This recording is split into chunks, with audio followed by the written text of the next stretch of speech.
this week, we've been studying the seeds of loyalty and integrity. And we saw how these things are just sown in everyday life as we remember our responsibility. We saw then that problems come up and then these seeds are activated and a quick harvest comes because of fasting and prayer.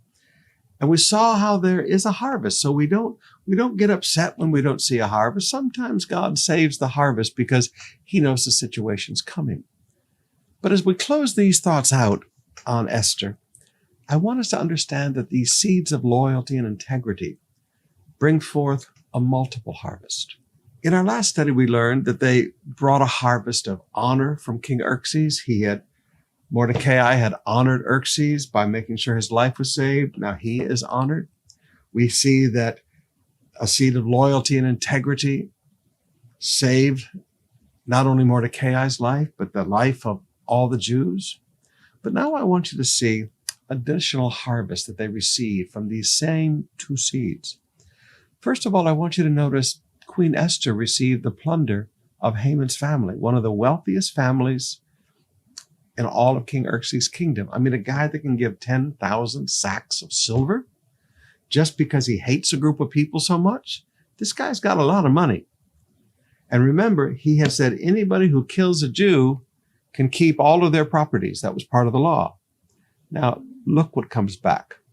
Esther 8, verse 1. On that same day, King Xerxes gave the property of Haman, the enemy of the Jews, to Queen Esther. The property of Haman, all of his land, all of his assets, all of his wealth was given to Queen Esther. So she sowed integrity. Now she reaps all the wealth of Haman. But it doesn't stop there. Esther 8, verse 2. The king took off his signet ring, which he had taken back from Haman, and he gave it to Mordecai. And Esther appointed Mordecai to be in charge of all of Haman's property. Chapter 10, verse 3. Mordecai the Jew became the prime minister with authority next to that of King Xerxes himself. And he was very great among the Jews who held him in high esteem because he continued to work for the good of his people and to speak up for the welfare of all their descendants. Now, I want you to look at this.